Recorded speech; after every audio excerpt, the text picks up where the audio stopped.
many miles behind me. No matter what you go through, too many trials are true. I said too many tears help me to remember, but there is too much to give to Lord. Do so. Set up across the hard burning desert. Sometimes I struggle the right road to choose. Oh you do, but somewhere over there there is food, clear water, and defeat is one word. Don't you? Emancipation Park. Oh you do? I said too many suns lie beyond the mountain. I say too many rivers my feet have walked through. I said too, we have done. Away over yonder. Oh, there is too much to get to know. Can I testify? Set across the hard burning desert. Sometimes. Say your struggle, the right road to choose. I said somewhere over it there is food, clear water, and defeat is what. Come on, we have the one. I don't know. Who am I? Look for your name now. He laid his hands on me. He laid his hands on me. Christ laid his hands on me. Who am I to see Jesus went and died on the cross? Up on the cross, he died up on the cross. He died up on the cross. Sign up me name. We have done. Jesus to stand me way. You stand me way. Sign up me name. How you do? Jesus to stand me way. Sign up me name. Emancipation Park. How are you look for your name now? I have been through the storm, but it seemed like forever. One minute tonight, for your night of confusion, we have been on so long. Can I testify?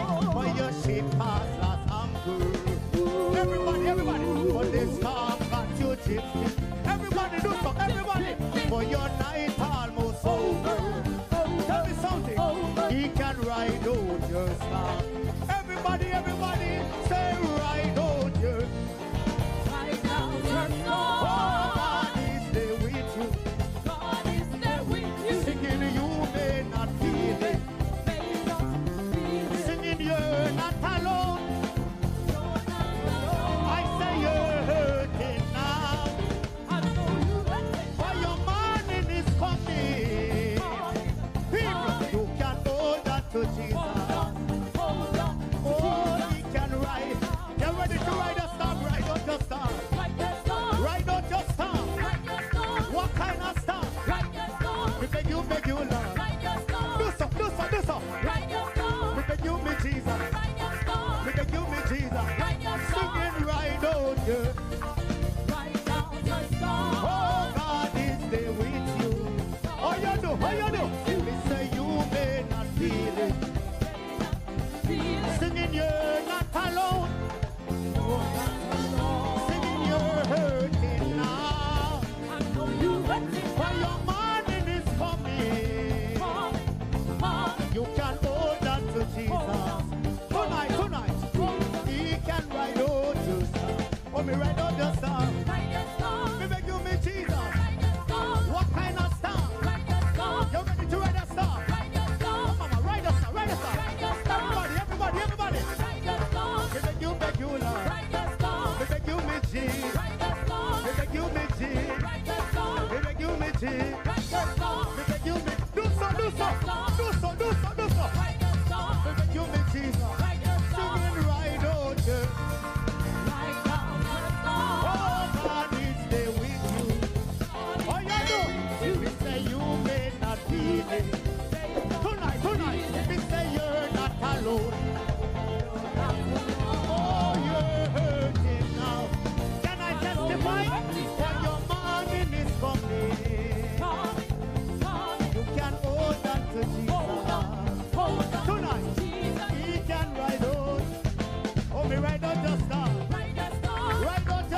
Me beg you, me plead. Write your song. Hold on to Jesus. He can ride out your storm. No matter what the storm cloudy. No matter what the person. Yes, indeed. Good night to Grenada, Carriacou, and Pitimatic. Once again, it is time for Talking Points. My name's Sheldon Scott, here with you up until the 10 o'clock hour. And of course, it's always wonderful to be here with you. Want to say a special good night to the listeners via 91.9, 91.5 Real FM. Those of you in Brooklyn listening via We Noise Radio, yeah, 94.9, yeah. Wade, a special good night to you. And good night to all the listeners joining us and viewers joining us via the YouTube and the Facebook. We hope that you all are having a very special night tonight. How you do? Shout hallelujah. Somebody shout hallelujah. Somebody big up Jesus. It is Talking Tuesdays. You know, usually we have a guest. We have no guest tonight, but we have two very important issues to go over. Emancipation Park, how you do? So, folks, as you're there, yeah, you have to hit the like button, yeah. On the Facebook, on the YouTube, yeah, hit the like button. Yeah. On the Facebook, hit the share button as well. How you do? Remember to tell a friend, and tell another friend that Talking Points is on. I want to hear. I don't know about anyone. But I want to hear. Sometimes you just have to ride out the storm, eh? I want to hear the angels singing. I want to be in that number. I want to hear. I want to hear that trumpet song.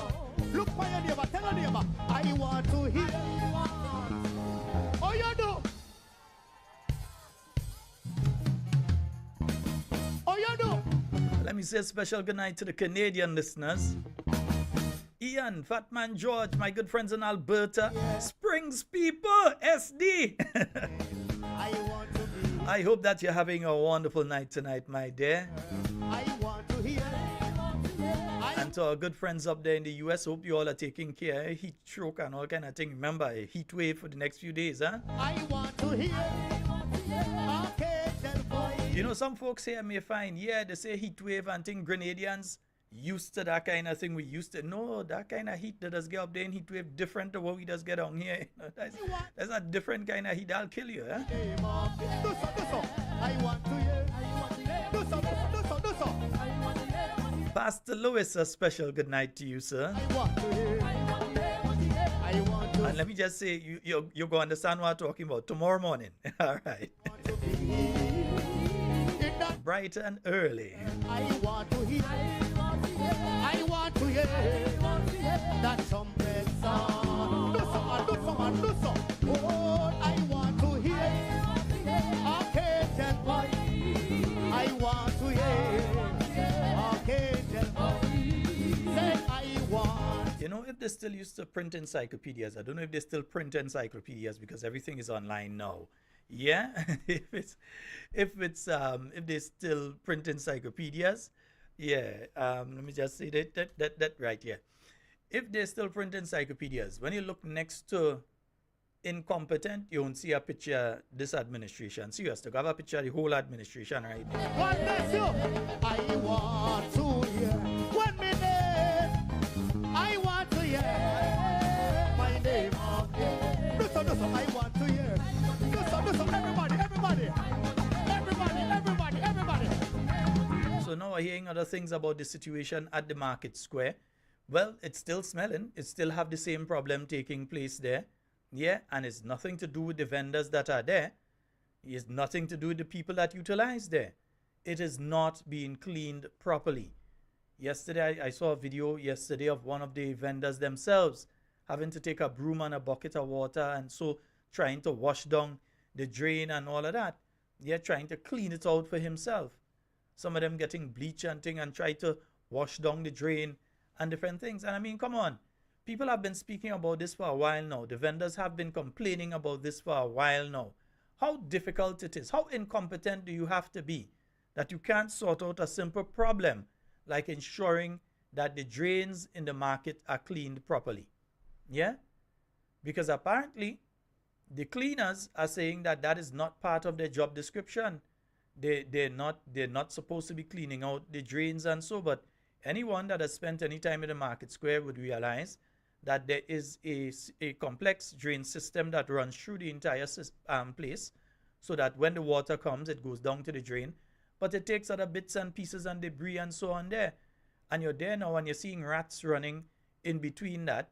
And there's a serious foul odor that's coming from there. That needs to be addressed, yeah? So that definitely has to be dealt with. Folks, there's also something else that I was made aware. There's a second issue I'm going to come to in a while, but I wanted to speak on this one first. I got a call earlier today, and it was telling me several things that I find very difficult to believe.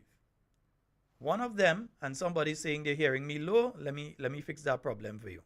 Yeah.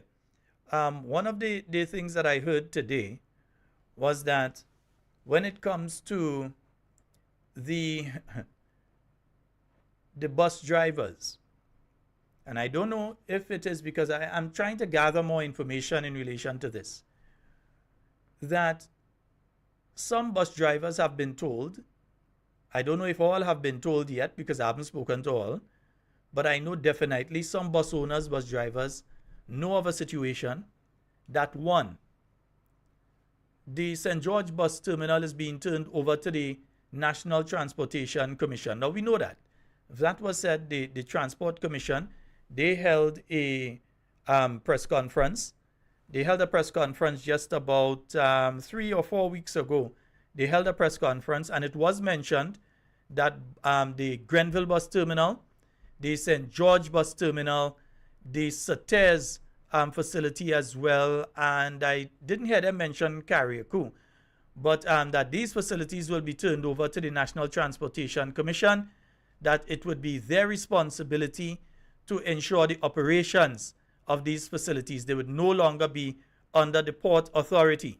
That's one thing. Now I'm hearing, are you all still hearing me low? I'm not aware of why you're hearing me low. Are you all hearing me properly now, or is it still low on your end? Because I can tell you it's very, very high on my end. I've actually had to lower it down a bit. Okay, let me see if it's coming from over on this machine is the problem. Everything looks okay in studio here. I'm not sure why some of you are having that issue. Touch the volume knob, touch the volume knob on your end. Yeah? All right, nice. Yeah, so folks are hearing better now.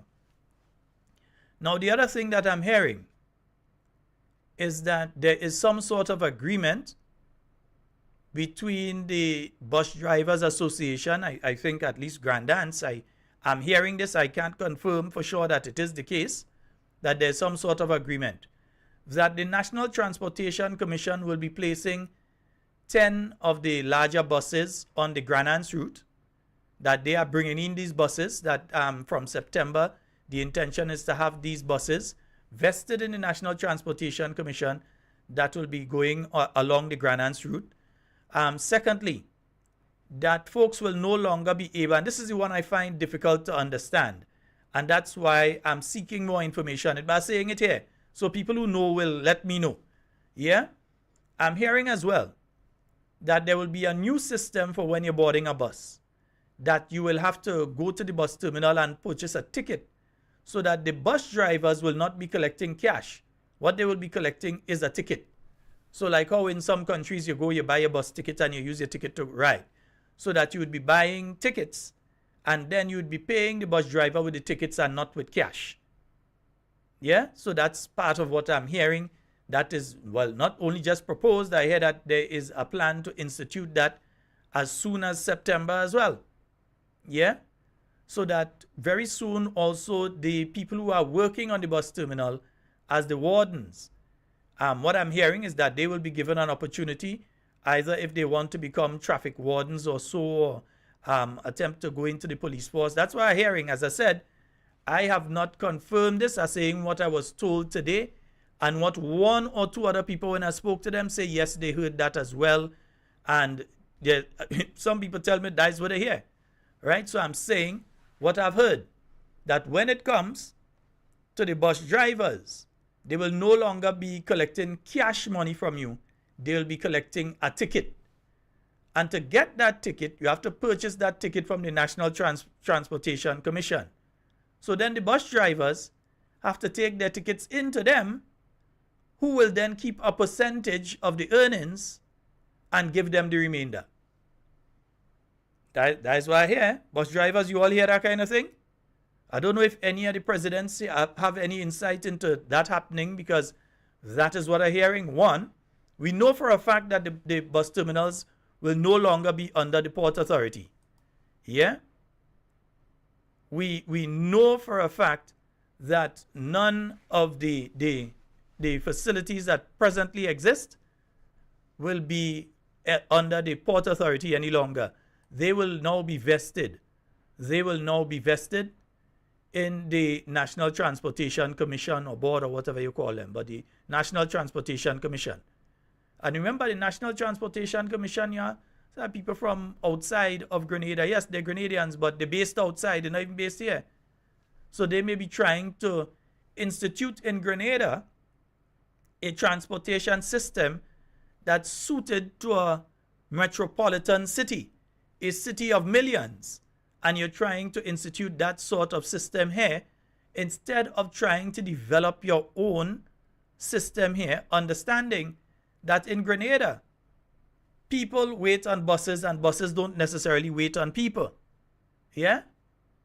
So people wait on buses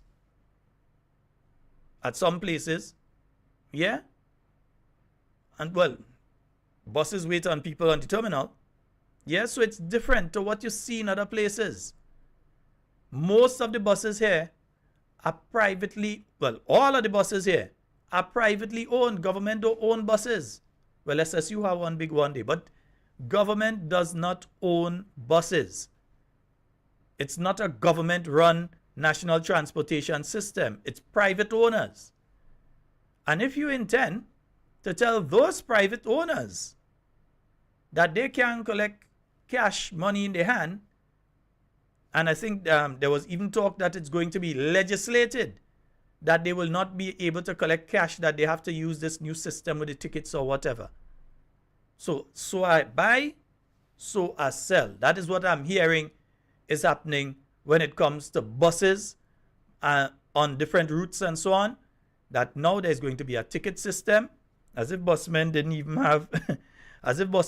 have enough trouble already as it is.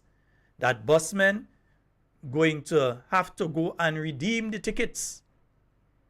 But if it's $100, you ain't getting $100, you know. You might get 80 something or 90 something because they have to keep their share. That is why I buy, so I sell. Good afternoon. Sheldon. Hi, good evening. Sheldon. Yes, sir. Yeah, I hear you noise. But I can't hear you now. No, but you go ahead. You go ahead. It's for you to talk. You go ahead. Yeah, I just call you to tell you that. As you see that somebody call you and tell you if they hear you loud, you know. Oh, okay. No problem. Yes. And tell for me and say good night. Oh, yeah. I just realized who called. All right, bro. Blessed. Yes, folks. The phone lines are open. 440-7377, 347-329-3101. And yes, you can call us. You can call us on the WhatsApp. And yeah, one of my friends is asking you if you're coming into town where you're buying tickets. I don't know, maybe people are supposed to buy tickets and keep them at home or whatever. I'm saying that this, if bus drivers want to sit down and take it, it's up to them.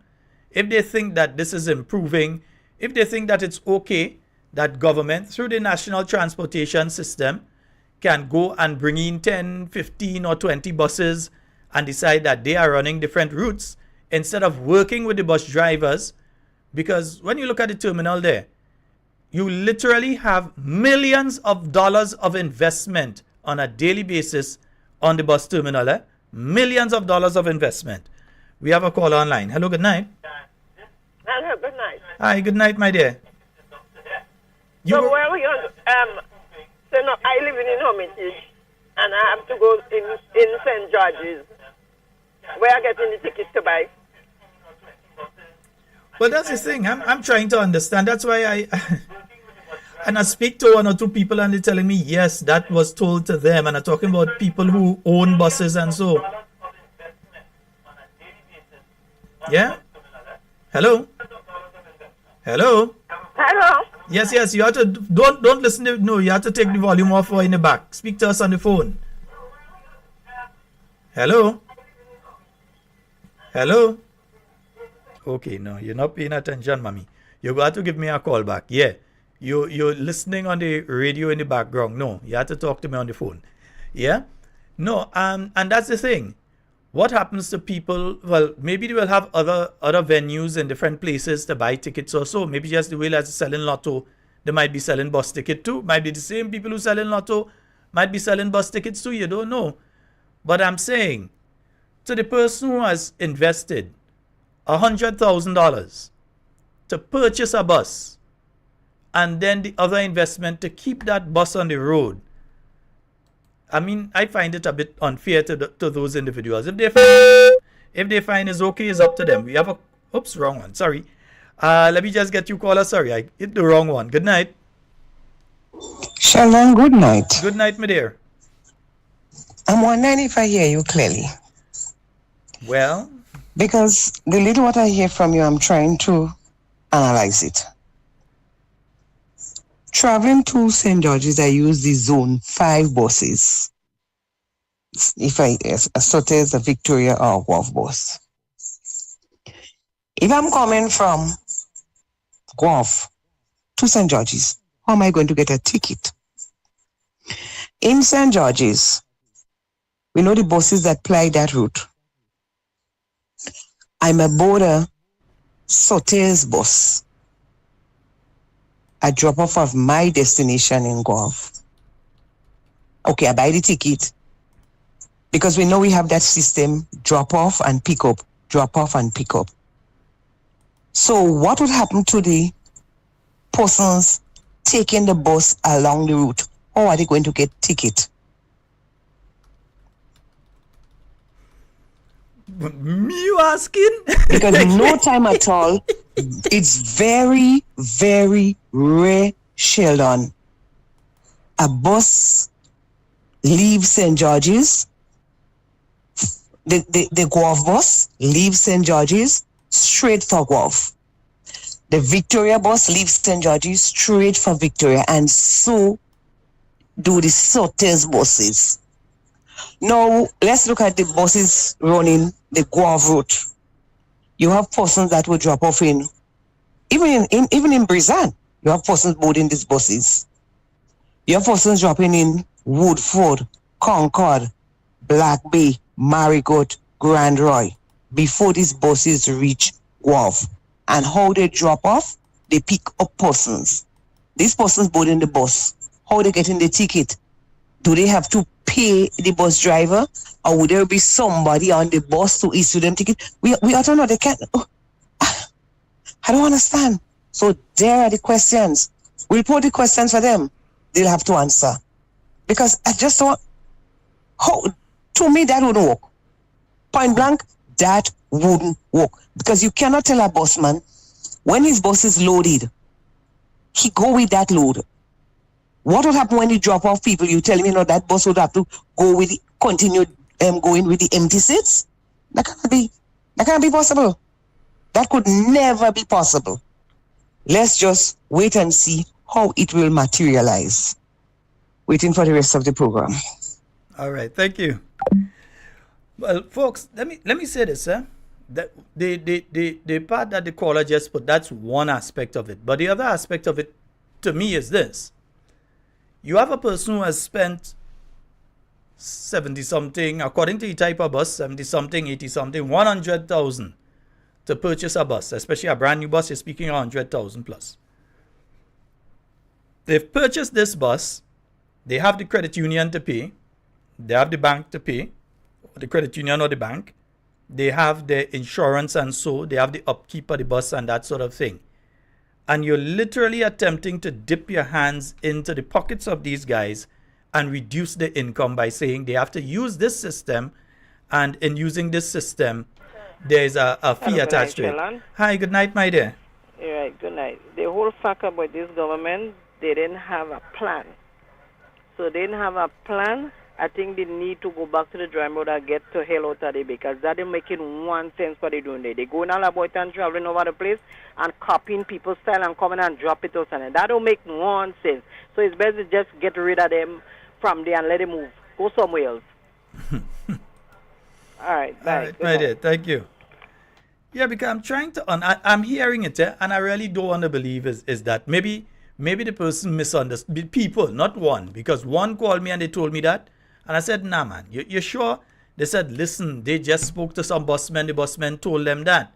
Yeah, there's another aspect to the story I go leave alone, but they said the busmen told them that, so I reached out to one or two bus owners, bus drivers, and so on, and the same story came back.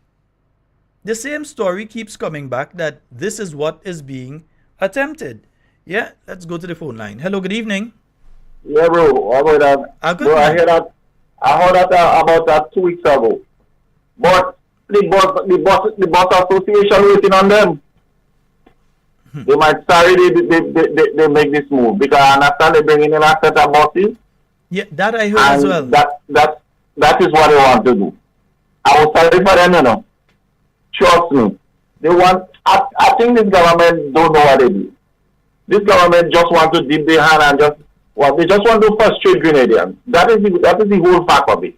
Because if I buy a bus for $140,000, when you do that, you automatically reducing my income to pay back the bank and to pay back all the institution that I take. And sometimes it's that I live in by. Understand what they're trying to do there. This government is sorry with what they do. They need to get to hell out of there according to the last caller. Get to hell out of there. They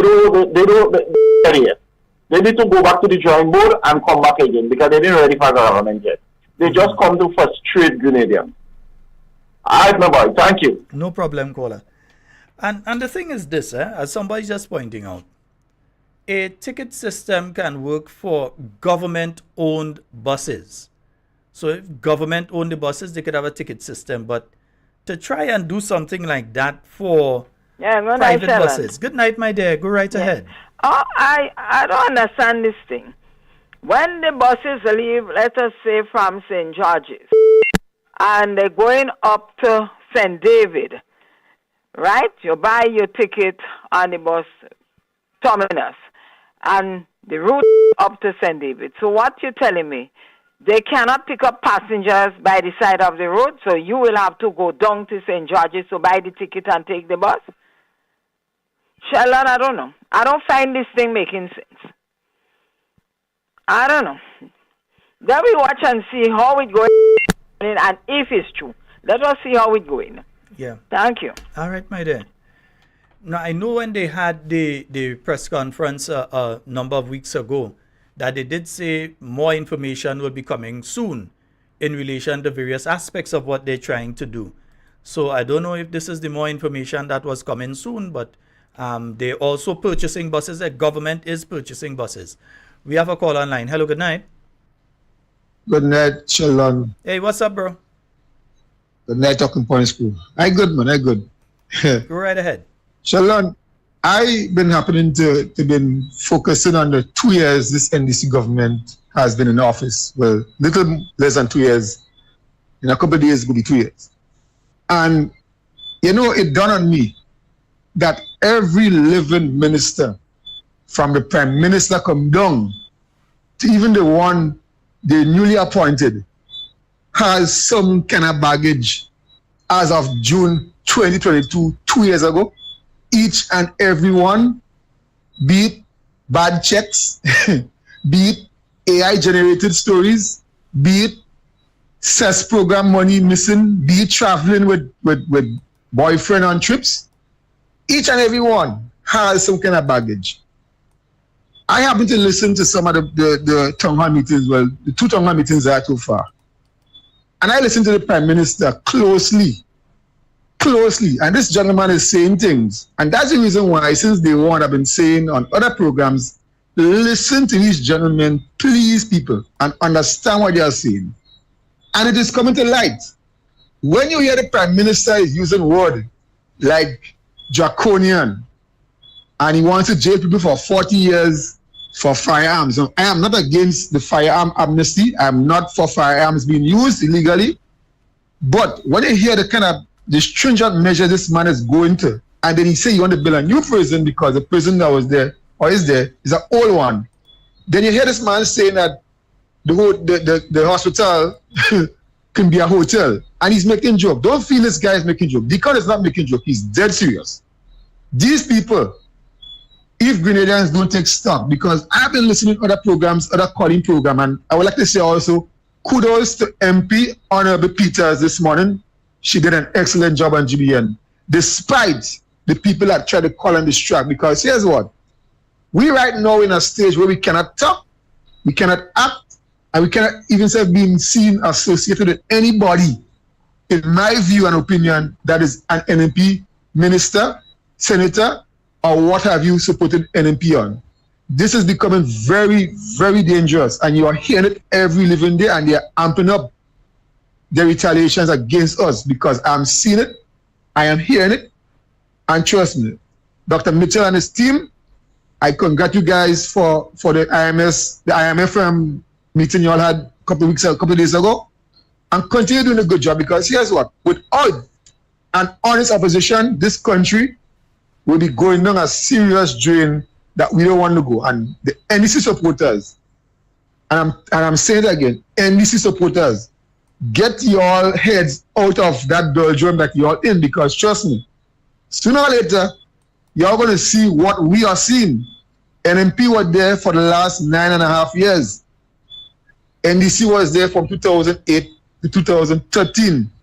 And we saw what happened. We know what happened. It took an NMP government to come back and rescue Grenada.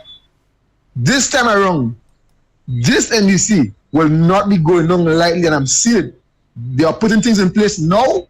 They are putting laws in place now that will be very hard to change. And the unions are seeing it now. Brother Andre is seeing it. Brother Grimes is seeing it. And slowly and surely, Judas is seeing it. Mr. Scott, you have a good night. Keep up your program and keep the faith, brother. All right. Thank you very much, bro. Yes, indeed. 440-7377. Oops, sorry for those of you on the local line. Had it engaged. 440-7377. I had to get this thing automatic, so I could automatically disengage. Yeah. 440-7377 and 347-329-3101. Yeah. We have a call online. Hello, good night. Hey, good night, Brother Sheldon. Good night to you. Go right ahead. Sheldon, we'll check the track record of the government.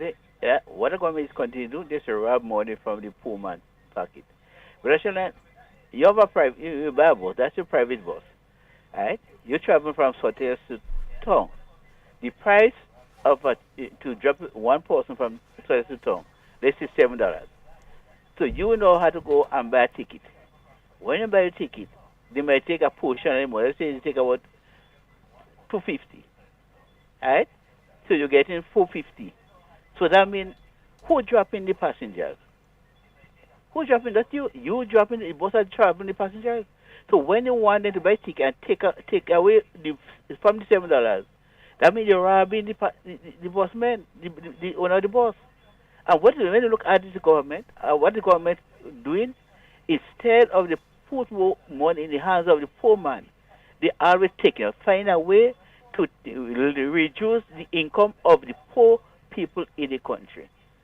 But one group of people that money they want to reduce is the friend and the ministers. They always get more money. But the poor people who struggling to make ends meet, they always trying to rob from them. The bossmen, they buy the bus, and they are the one that driving, going up with the passengers. So if they say $7, the $7 should come back to them. Why should you buy the ticket, and then someone going back to the person who buy the ticket, and you are the driver getting this money? Brother Sheldon, that is unfair, and that's the wickedness to the poor man of the Grenada, Carriacou, and Pitamatic. This government need to go, and the faster they go, is better for Grenada, Carriacou, and Pitamatic. All right, Brother Sheldon. All right, thank you.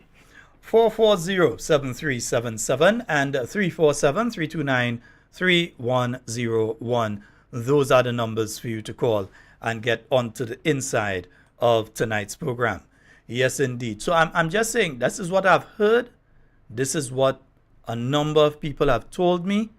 And I think we need to seek clarity in relation to this, because from what I'm hearing, from what some of the bus owners, bus drivers have been made to understand, that ain't making no sense. Yeah? First, if you recognize that there is an issue, you realize that some routes are underserved, so there are not enough buses plying that route. Or you recognize that along that route, there is an issue when it comes to the time that buses run. We know right now on the west coast of the island, if you go into your vehicle now and you're driving up on the west coast of the island, you will meet people struggling to get home, especially with a look at the rainfall today. You're meeting people struggling, catching their nenen, trying to reach home. The same goes for the eastern side. Sometimes you're going over the hills and you realize there are people stranded trying to get over the hills as well. So we recognize that there is an issue. How do you address the issue? Is it a situation that government just says, well, okay, we're going to bring in some buses and we're going to run the route? Or that you work with some of the people who already have buses, who have already made the sacrifice, and say, look, incentivize them to run at particular times, to help form the organizations, the different bus organizations, and strengthen them, but they don't want them strong. We have a caller online. Good night. Hi, good night, sir. Hi, good night. Calling from Trinidad, you know that. Yes, sir. Go right ahead, man. Yeah, I was listening to the topic tonight with regards to the new business model that you were speaking about, if it is coming into play. Mm-hmm. That's a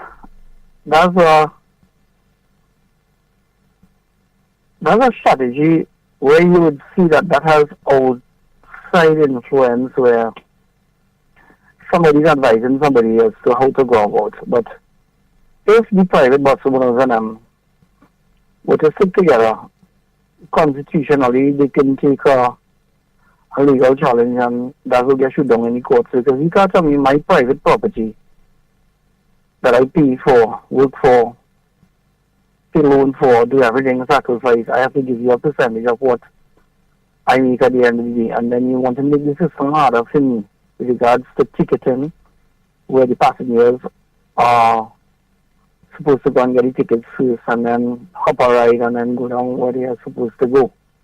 With the ticketing system now, it means that if a person is dropping short, you know a short drop, right? Mm-hmm. And the short drop person, with the ticketing system, will have to pay the full amount, like the person who rides to the end. So technically, that's a no, that system will not work. If they bring their own buses and they want to implement their new buses to the system, maybe their buses could work, but you can't take the private buses that people own to put into that system. I'm not hearing you. Hear me? Yes, we're hearing you. I'm listening. I'm hearing you. Yeah. So yeah, that is an unfair system. One, it's a system that will be technically flawed in plenty ways. It will be inconvenient for the citizens. That's true. And it will have plenty chaos. So that's a chaotic system in the whole. Mm-hmm. What they should have done is that is about time Grenada has their own Ministry of Transport and start dwelling into an area where we form our own licensing authority, our own transportation system that falls under that with sea, air, and land, and start step by step. It's about that time. Just don't, because as it is that I understand that all of that is connected with regards to driving and vehicles. Correct me if I'm wrong. With license, the granting a driver cert, with regards to it is granted by the police service.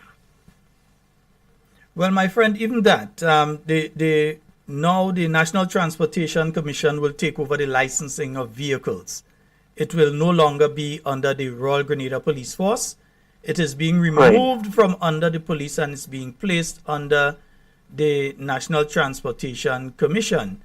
Whether that's a good or a bad move is left to be seen. I am neither here nor there about that particular one. But the main issue I have here is that we are referring to people that have spent over $100,000 to buy their vehicle. They have payment terms that they have to repay financial institutions and at the same time take care of themselves and their family. This is their means of income. And you're saying that you're instituting a new system that is not going to increase or add to their income, but is going to remove out of their income, is going to deplete it by a margin. And as small as the margin may be, it is a depletion. And once this pans out that this is the direction they're heading, it's a sad day for the bus drivers. But if they want to sit down and take it, well, up to them. Yeah, and that's all I'm saying. If they want to tax the bus drivers, there's a different way you can use a strategy. But the thinkers not thinking. Come annually or biannually when the vehicle must be inspected or whatever.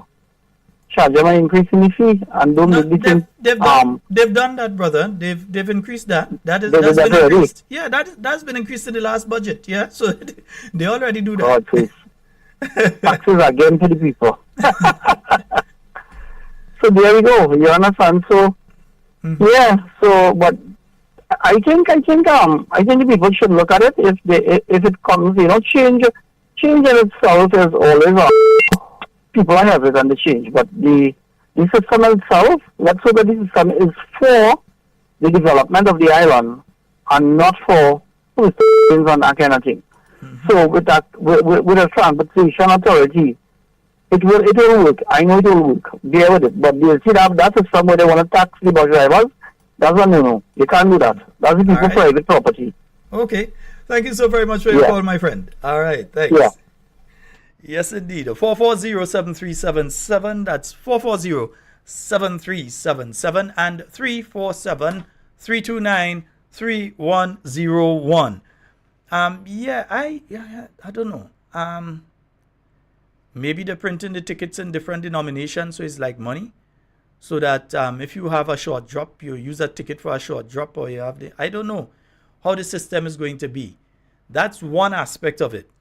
But the aspect of dipping your hands deep into the pockets of the bus drivers, I think that's a serious one there. We've got a call online. Hello, good night.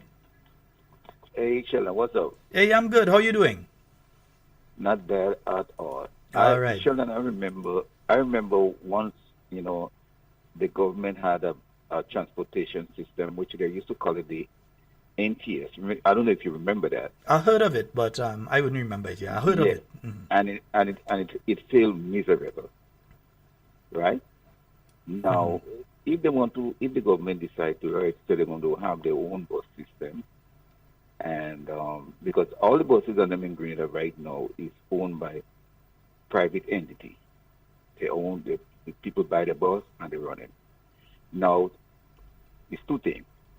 They either have to buy them out, pay them off, pay off for the buses, and I know they wouldn't do that, right? And, or else they will have to go competition with the private owners. Have their own bus running and have the private bus running also. Because no way you're going to have a private bus and you have to get tickets to go on that bus. It's only if the government is a government system run. That's why you could able to do that. And then the people will still have a choice whether if they want to go on the government bus or they want to go on the private bus. So this situation that they decide to do now, because we don't know if it's true yet, What I can say, we know that is true for a fact. During that meeting, it was announced by the Prime Minister that they would be instituting a school bus system. In other words, they would be getting some buses and they would be transporting children to and from school. That in itself takes out a chunk of what the bus drivers have been making. Yes, there are some bus drivers who oh, I ain't taking school children, that kind of thing, that ain't affecting them. But there are many others that depend on that little funds that they get from that. So they will be affected. The management, the upkeep of a national transportation system is what has always been a problem, not just here in Grenada, but other countries as well. How do you maintain? How do you upkeep? Because some things happened when we had a MTS here years ago. All kind of things take place in the garage and so. Man. It fall apart. It did fall apart. I remember about the NTS. It did fall apart. And well, the situation here is definitely the bus system.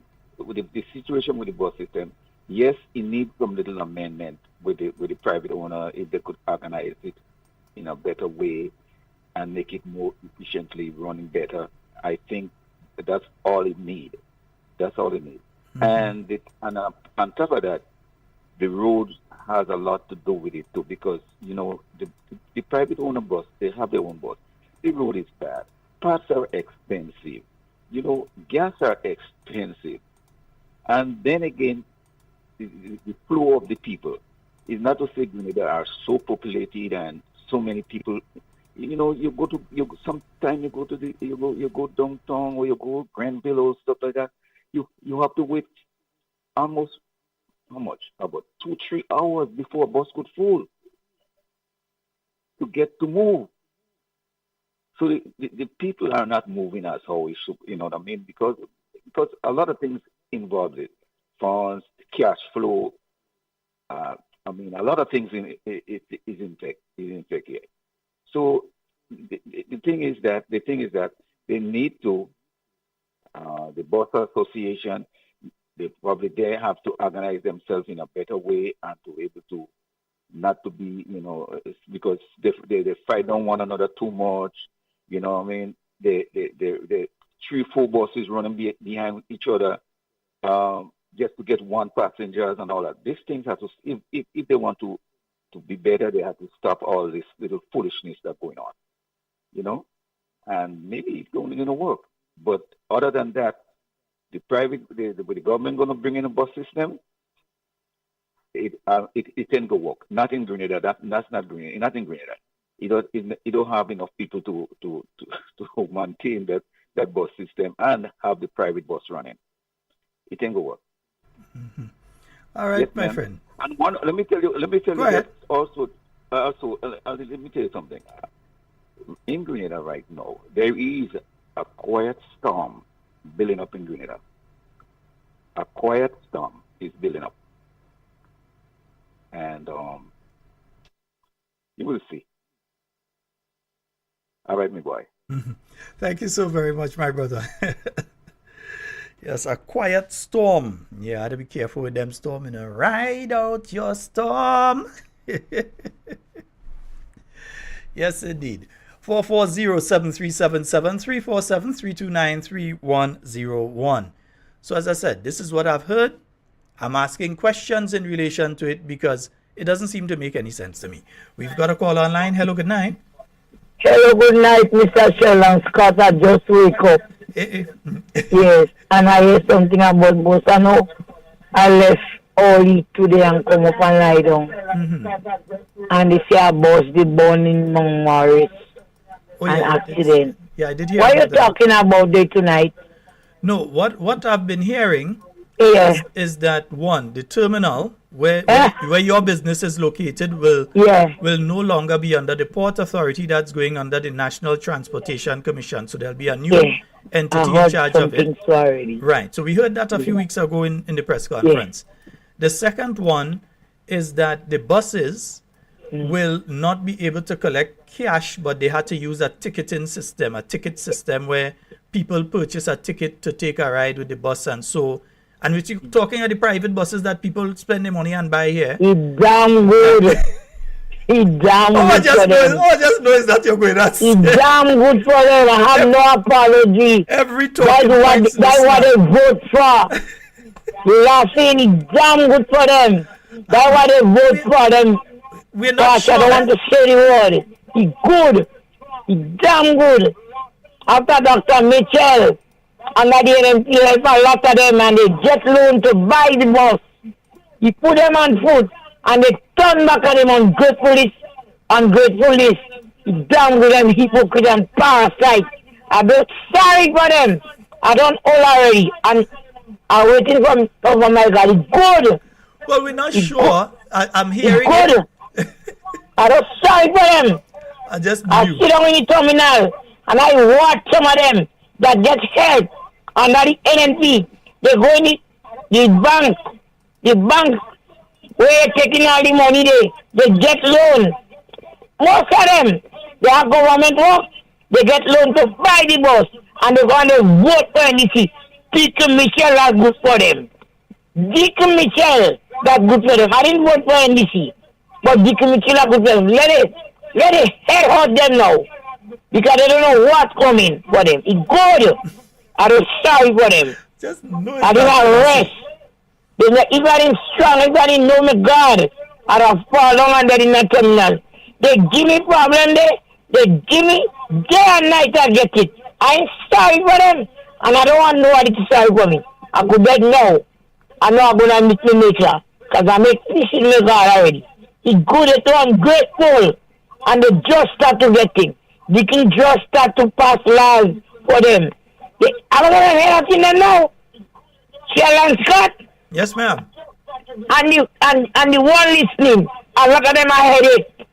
I just watch them in the daytime. I just sit down and watch them. They are headache.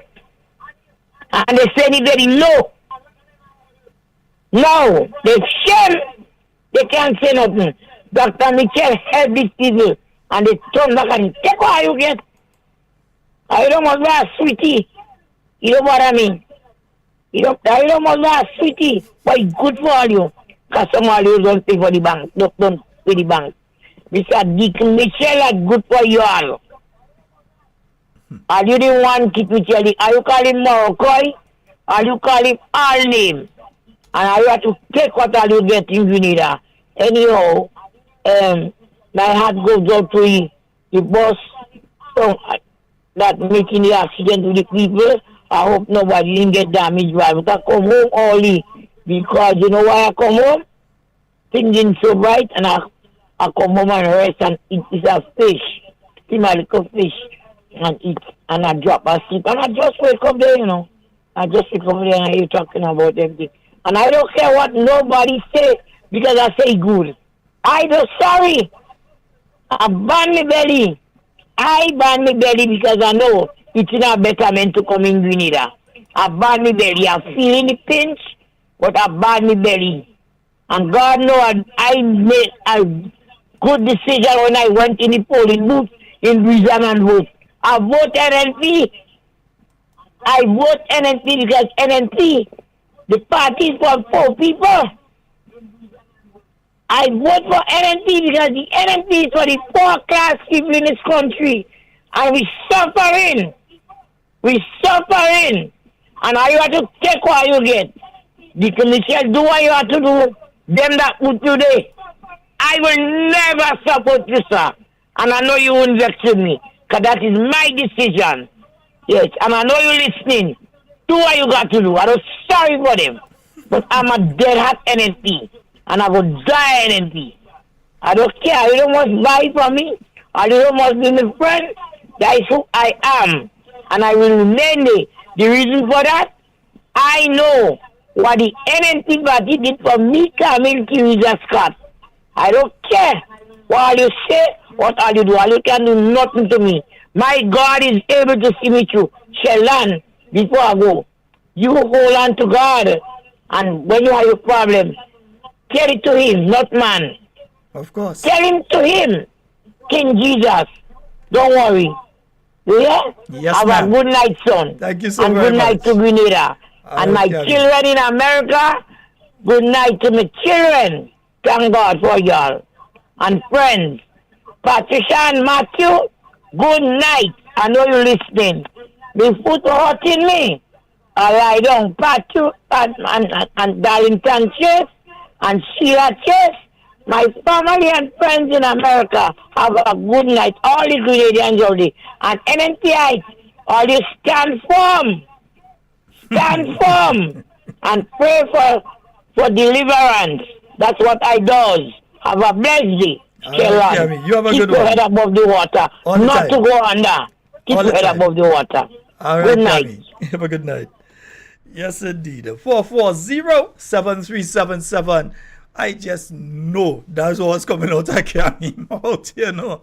But no, it's a serious one, because if this turns out to be the exact way that they're looking to do the system, to try and basically cage all of the private bus drivers, there are serious financial implications for the bus drivers. Even they already announced they're going to be doing a shuttle service basically for school children to and from school, that sort of thing. Yeah, but in my view, that should be done in line with what already exists. Listen, we are island 100,000 people, you know. 100,000 people. It are 2 blocks in some countries that have that amount of people living in it, you know. In certain parts in China, and so, you know, there are 2 blocks that basically have nearly the population of Grenada living there. So when it comes to things like transportation, you cannot try to implement things that would work in a Toronto, or that would work in a Washington, D.C., or a New York, or so, or Houston, Texas. You can't look to institute the same thing here. We're speaking about volume here, and you don't have the volume. So if you're going to enter a new player into the game without the proper volume, it is going to cause who in there to fail. It's simple. I mean, that is common sense, but then common sense ain't common. One of my callers say it had no common sense. We have a call online. Hello, good night. Hello. Sheldon, good night. Good night, my dear. Sheldon, I listen these people and them talking about the bus and them on the road. Them who call in the radio station on morning time and talking about the bus and them on the road. Look where they stop in and what they're not supposed to do, and they're taking that route, that number bus, taking that route. And I listen them this week talk about that, you know. And you know when Deacon hear what they say, you know, what he have to do, he don't doing. What he do have to do, that he doing. So leave the people and them talk about the boss. I don't see why nobody have to complain, because it's them who call the radio station and talk about the boss zone. Number, that boss taking that number route, number, this boss taking that, and when boss man pass there, they don't get in passenger, I listen them. So if the things that them going on, we can complain. Because them talk about it. Calling program, they say, please you call. But they don't call. When they have phone, they dial in and they don't have nothing to say. But they dial in and talk stupidness. So what we getting in now, we can complain. We don't complaining. They putting it on school children. Not to say school children does not boss man to go. That is where boss man making it $2. And the school children. Because right now big people can't travel. It's only school children are traveling, you know. And that way they're making the $1. So let us send the boss men and them come with the ticket. A lot of them who talk about it, they're out of a bread and the bank go call them back. So have a blessed night. All right, thank you. Well, you know, we talk about it on Talking Points. So if they was going one direction, they go turn. No? Let me see if there is man. Go ahead and do it still. Now, go ahead. Yeah. Go ahead and do it still, man. Yeah, go ahead and do it still. That's it. Listen, there are always consequences for the poorer people in Grenada. The people whose financial means are, they ain't receiving no $20-something thousand a month and $15,000 a month as this administration, the members of this administration, and their friends and family. No. Yeah, you have some people that on minimum wage outside here. And the little benefits that they got that helped them to get by. Bit by bit, this government is eradicating those benefits. They're removing those benefits. So it's not just the $150 that they take and never return, because some people under the impression, no, they did not return it. They only returned it for some categories of people under the seed program. And that's less than 20% of the people that are under the seed program that got back. And when I say got back, that they started paying again, they didn't get anything retroactive. The rest of the people were left out of it totally. All the school children, they were left out of that totally. So they didn't get any increase. See them running and talking about who getting 700 and who getting this and that. No, they are being disingenuous. We have a caller online. Hello? Hello, good night. Hi, good night, caller. You're live. Mr. Scott, listen. This thing the government talking about school bus for school children, they had tried that before, and that doesn't work. School children does not want to travel on school buses. So what are they going to do?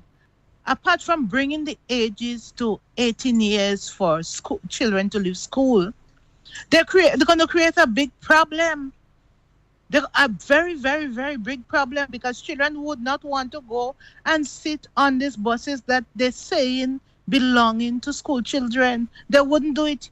They thought of it before. They tried it before and it didn't work. And it would not work now, because remember, we have computerized children now. Before they didn't have computerized children. But now it's computerized children. So we will not get that to work. It's more chaos causing in the country. Thank you very much. All right, thank you. And before I take our next call, let me just say that caller just made a very important point there. And let me use myself as an example. Back when I was younger, much younger, I'm still young, don't study degree here, did I? See, right? So back when I was much younger, and I was in secondary school, I went to secondary school in Trinidad. Yeah, and those days, you had junior secondary school and senior comprehensive. So you went to junior sec. From Form 1, Form 2, Form 3, you go to a junior sec, and then after that, you go to a senior comprehensive, and you spend 2 years at the senior comprehensive. So I went to junior sec and then to senior comprehensive. Right. In Form 1, they took all of us into a room, they take a picture, they gave you a school bus pass. That is in Form 1. Form 1, Form 2, Form 3, Form 4, Form 5, Form 5, repeat. None of us ever used the school bus pass. We had it. Some of us couldn't find it by the time you're in Form 2. But it never, and there were buses. The public transportation buses, the big blue buses that they used to have in Trinidad back in those days. You could have boarded one of those buses and go to and from school, and we never used it. Used to go and take taxi and thing because you want people see you on that bus and all kind of thing. And understanding how children are thinking now, the caller is right. There are many children that just will not be interested in going on those buses. They just have no interest in going on them. Yeah? As I did say, there's another issue I want to raise, but let me just take this call. Hello, good evening. Hey, bro, good night. Good night, sir. How are you? Good. You go right ahead. You're live. Those young fellas that are not coming there now, they didn't know that we had public transport in Grenada long before they born. And we had our school bus system, the big yellow bus, like what the vice president liked, but he wasn't electric. The big yellow bus, we had all of that. And for them to bring a public transport system in Grenada now, they got to dismantle the private enterprise. They got to kill the private enterprise. And that would be a tough thing for them to do. So they got to think it over again and see what they could work out. But leave the private people, let them make $1, as they say, eat a food. So take it easy and love you all, guys. All right, brother. Thank you so very much. Yes, indeed. All right. 4407377. Yeah, let me say this though. As a final thing, this is what I've heard. This is what I'm putting out there. I've spoken to some bus owners. They have said that on a semi-official level, they have heard the same thing as well. Otherwise, I wasn't coming with it here. I heard it from very reputable people. We have a call online. Hello, good night. Yeah, good night.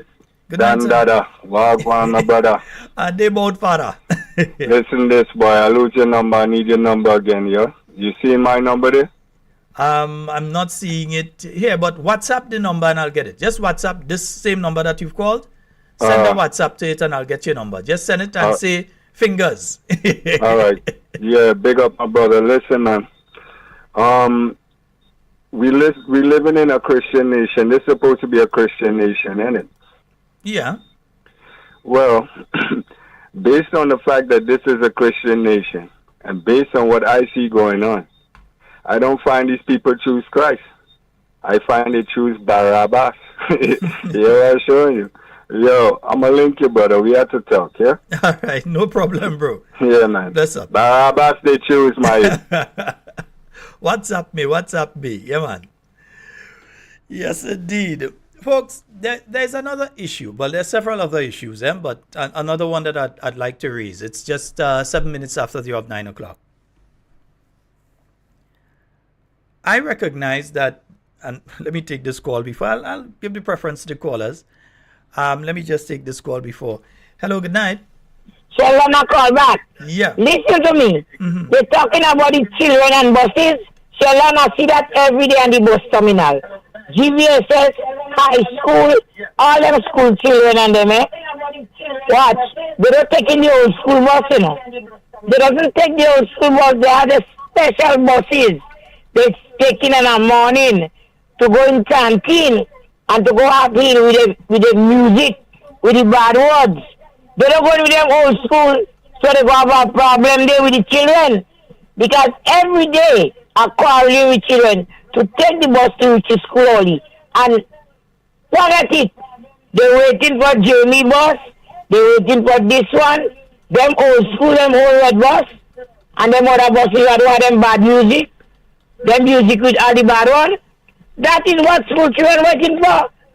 So if they will bring buses for them school children and they have them bad music, they stand a chance. But them children doesn't go in the old bus. Forget it. All are they there in the terminal and it's the gospel truth. That is the gospel truth. They choose their buses to go to school. You understand? Yes, so they go have a problem. They go have a problem and they're sorry for them. It's not properly thought out. All right, Gabby, have a good night. It's not properly thought out, yeah? It's not properly thought out. Like the other thing that I'm coming with here now. During the engagement last week Monday night, yeah. The Prime Minister spoke of a new pension plan, putting in place a new pension plan. The new pension plan that he spoke of putting in place is a pension plan that will encompass contract workers. So people who are working on contract, they will now get a pension. Yeah, they will now get a pension. Although, as far as I'm concerned, they already were getting a pension through the NIS. Once you made the requisite number of payments through the NIS, you were getting a pension. It may not have been as significant as people would need or people would like, but there was a pension that you were already getting through the National Insurance Scheme. Yeah? So they are saying now that they will be creating a new pension scheme. And that new pension scheme will cover all of the people who are contract workers in the government of Grenada. As we know, unless you are confirmed within the service and you spend the requisite amount of time, I think it's 24 and a quarter or so in some instances, teachers and police have a different thing. But you spend the requisite number of time within the public service, then you would be eligible to receive a pension from the government of Grenada, unless you are given a special pension due to circumstances or so cabinet meets and gives a special pension. But other than that, you would receive a pension. So now, they are saying that no matter who you are, once you're working in the government service, that you are going to become part of this new pension plan. This new pension plan that they're speaking about for people who are contract workers, and by the way, they're creating a plan for a group of people who are employed illegally, because as we remember, this Prime Minister said on several occasions that contract work is illegal. Repeat it with me. Contract work is illegal. Right? That is what he said. We ain't going to play all of that tonight. But that is what this sitting Prime Minister said. He said it on the campaign trail, and even after the election, he repeated, contract work is illegal. Yet still, his government is creating a pension scheme that is going to encompass the contract workers and also all the other people that are coming into the public service. In other words, if you enter the public service now and you work for the next, let's say, 30 years, in the public service, you are not going to qualify for the 1958 pension. You are going to qualify for the new pension that they're putting in place. Now, the 1958 pension, which is protected by the Constitution of Grenada, Section 92 of the Constitution of Grenada, protects the pension. Let me repeat, Section 92 of the Constitution of Grenada protects the pension, the 1958 pension. So if you are a person that you're confirmed in the service, let's say you're confirmed in some ministry this month, and you make your requisite amount of time, you are not going to be getting the 1958 pension, you know. You are only going to be getting the new pension scheme that they're putting in place. So you won't qualify for the other pension. And according to the Pension Act, in fact, not the Pension Act, according to the Constitution of Grenada, Part 4 of the Constitution of Grenada, let me pull it up for you. Where is it here? Nice, right. Part 4 of the Constitution of Grenada speaks to what? Pensions. Yeah? And it says various things here about pensions under Section 92. It has different things about pension here. But something that is very important to note is Part 3. And Part 3 says, and this was highlighted by the President of the Public Workers Union. We will come back to Mr. Grimes in a while. It says here in Part 3 of Part 4 of the Constitution dealing with pensions, and Section 3 there, 92.3, it says, where a person is entitled to exercise an option as to which of two or more laws shall apply in his case, the law for which he opts shall, for the purposes of this section, be deemed to be more favorable to him than the other law or laws. Let me say that again. Where a person is entitled to exercise an option as to which of two or more laws shall apply in his case, the law for which he opts shall, for the purposes of this section, be deemed to be the more favorable to him than the other law or laws. In other words, if you have a pension plan that is in operation now, is constitutionally protected and in place and in law now, you have a constitutional protection over your 1958 pension. That is something that has been tested in court and proven. You have a protection of your 1958. This government cannot come and put any other pension plan in place that is less favorable than the 1958. They could give you more than what the 1958 give you, but they can't give you anything less than what the 1958 is giving you. And the 1958 pension is non-contributory. In other words, the workers do not pay anything into the 1958 pension. They don't pay anything. They don't pay any monies out of the salary that goes into a fund that's used to pay pensions. That doesn't happen. It's paid out of and I'll pull this back up for you, it's paid out of all pension benefits, and that's for here, all pension benefits shall, except to the extent that they are charged upon and duly paid out of some other fund, shall be a charge on the consolidated fund. In other words, the money is not coming out of the pockets directly of the workers. Indirectly, because the money going to the consolidated fund is the workers' money anyway. But it is not coming directly from a contribution. You're not getting your salary, and then when you see your salary slip, whether it's emailed or printed, you're not seeing on, and there's another discussion, you're not seeing on that there that $5 is going towards pension plan, right? For as it is now, what is being offered by the government, where they're going to be taking a percentage out of the salary of the workers. In other words, if you know you get a 4% increase for the year 2024, just minus that now, because you might be losing a percent or 2% there. Yeah? Which is a significant amount when you work it out over a period of time, especially on lower scale salaries. You are going to be losing.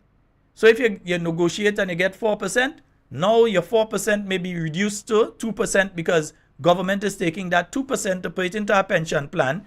And if you're a contract worker, that ain't supposed to be happening because you're not supposed to be a contract worker.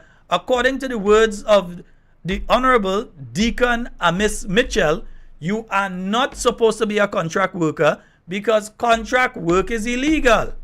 That is what he said, not me said, he said. So to try and put a pension plan in place, and the worst part of this, I listened to a video, a media engagement that was done by the president of the Public Workers Union. And he was basically stating that, hey, here it is, you at a town hall, and you're saying, look, we are instituting this, and come October, we are going to be instituting this. And that seems to be the first time that the Public Workers Union hearing about that. The people who are directly affected by it are not the people that you're talking to. So they did not engage with the Public Workers Union to have a discussion in relation to the way forward with pensions. Now, yes, the Dr. the Right Honorable Keith Mitchell NNP administration reached out to the unions and said to the unions, come to us. Let us have a discussion on pension reform. How much of the unions all you think went? Unions were told, don't go. Unions were told by various people, don't go and meet with Dr. Mitchell. Don't go and speak in relation to pension reform. So at least the NNP administration made overtures. We don't use nice words tonight. Overtures to the union movement, the trade union movement, saying to them, let us meet and discuss the issue of pension reform, because it is going to be extremely difficult going forward with more and more people retiring out of the system to maintain paying the 1958 pension under the present circumstances and under future circumstances even. Because when you did the 1958 pension, you didn't have as much as 1,000 people or 2,000 people working under the government of Grenada. You didn't have that. Maybe a couple hundred you had. But now you have thousands that are working, which means all of them have to get that same benefit in the years to come. And they are saying now that they're going to, we should not be having a discussion at this point in time. Again, that's why I said they wouldn't like me. We shouldn't be having a discussion at this point in time in relation to contract work. This Prime Minister said contract work is illegal. He says it's a wicked thing. But yet still nurses getting contract backdated by 2 years. Yet still you have other people within the government service who they're just overlooking. And then you have people that they parachuting into the public service and bam, them people getting confirmed like that. But people who have been there for many years, struggle and toil, maybe even supported and voted for this government, they are being overlooked. In fact, the president of the Public Workers Union said he challenged the government. He laid an open challenge to them. Come and tell the people how much people are they regularize. How many people are they take off a contract? Because the implementation rate, they like to talk about implementation rate. The implementation rate of removing people off of the illegal contracts has been very, very slow. In fact, it has been nullified by the amount of people that they have brought in on contracts. And it's to see the kind of contracts that they are giving. So their hangers-on, lackeys and brown nosers are receiving contracts with $10,000 and $15,000 a month. $10,000 and $15,000 and more with perks. 50% concession on purchasing a vehicle. All you know that? Yeah, some of the people that they're giving these contracts for $10,000 and $15,000. They're getting transportation allowance, 50% concession on a vehicle. That is outside of the money that they're getting, not inclusive of that. 50% concession, some of them even get 100. 50% concession on vehicle. They are getting transportation allowance, they're getting entertainment allowance and all sorts of things. So outside of the $10,000, $15,000, they're still getting some other things. Yeah? That is what is taking place. Meanwhile, you're talking about doing this and you have not spoken to who it is going to affect the most. So the president of the trade union, the public workers union, had to come to the media and say, well, listen, basically that we ain't hear about this thing before. Me ain't hear about this before. Now the prime minister makes an announcement, and as usual, they rush in. That is why up to now we can't see the prime minister vehicle, because they like to rush. So up to now the car still missing. Up to now the prime minister's official car still missing. Because, you understand, they like to rush. So you still have the situation of so many people that are under contract that they say illegal. It was not the New National Party, myself, or members of the NNP that was tripsing around the country saying contract work is illegal. You know. It was Deacon Mitchell and his people. He was the one. Mr. Dennis Cornwall is the one that stand up on the stage in St. Patrick and say in 1 year they're going to regularize these people. It was Deacon Mitchell that said by the stroke of a pen, they will remove all these people off of contract work. Why are you talking about pension plan for contract workers? No, it ain't supposed to have no contract workers. We have a caller online. Hello, good night. Hello, good night, Sheldon. Hey, go right ahead. Sheldon. Go right ahead, my dear. We're hearing you. Good night. Good night, good night. Be frank, I tried to get you so long before coming. No problem. Tell them just what coming say. I had the same thing. It's good. They want to get them out and get them out of service. They don't want them to. They go bring in buses. This thing they're doing, they cannot dictate to private buses about ticket. That is old joke. They cannot dictate to them. So what they go do, they go bring in buses and get them out of a bird. And I will repeat it again. It's good. I'm not sorry for them. I just have coming. It's good. That's what they vote for. That's what you call cocky stockers people. That is these people and them, and these people and them, and they're still defending. They know all the wrong things that going on, and they're still defending. This thing cannot work. Grenada is a very small place. These people and them, they have paying money outside or put to run the terminal or the bus association and things. They live in foreign. They want to come with them, the metro thing, America and Canada. That cannot work here. So I will repeat it again, and I will always repeat it. It's good. I don't sorry for them. I'm in the struggling, but I'm surviving because I know how to survive. I know definitely how to survive. I ain't going to die under them.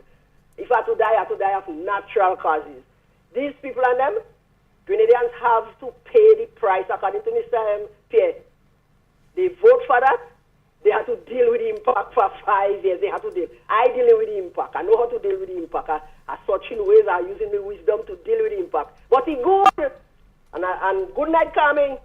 I just love to hear you. Tell them as it is. Don't play no fake.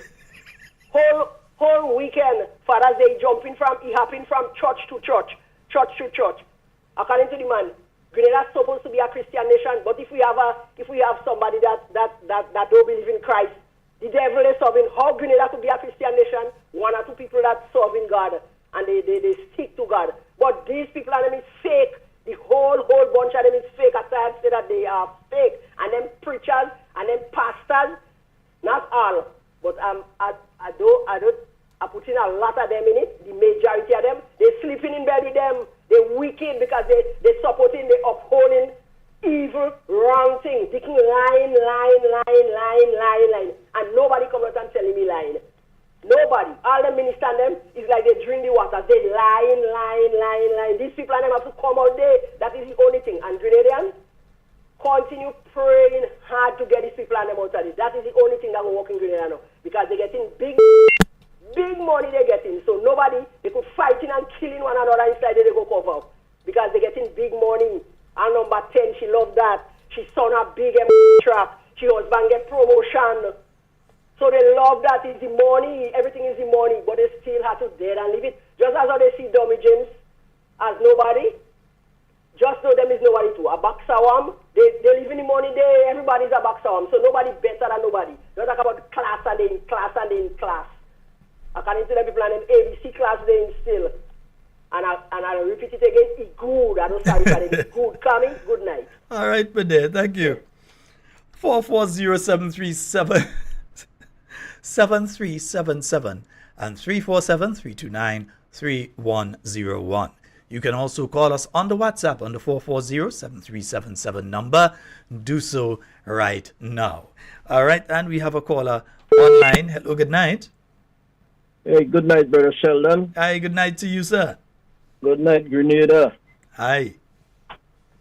Brother Sheldon, to be honest with you, we kind of put that busting. Let's put that busting on the reserve still. All right. I realize that that's a strategy to kind of distract us because for the amount of things that this government they are doing to our people. I know they hate to hear poor and vulnerable people. They hate to hear that, but that's the reality.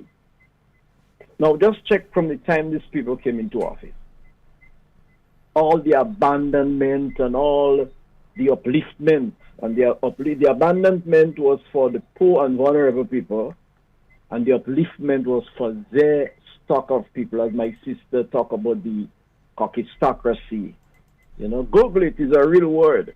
It's in the dictionary.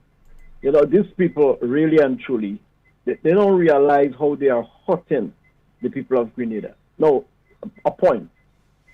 I want some of the same persons there in Dickens' Foot, right, who have championed the Maurice Bishop era.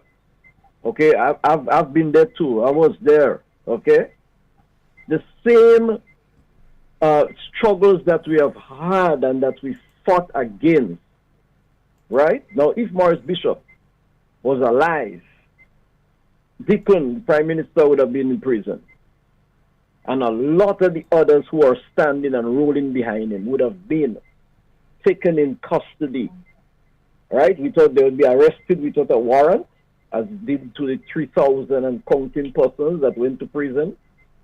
You know, for the what we called in those days the oppression of the poor class of people in this country.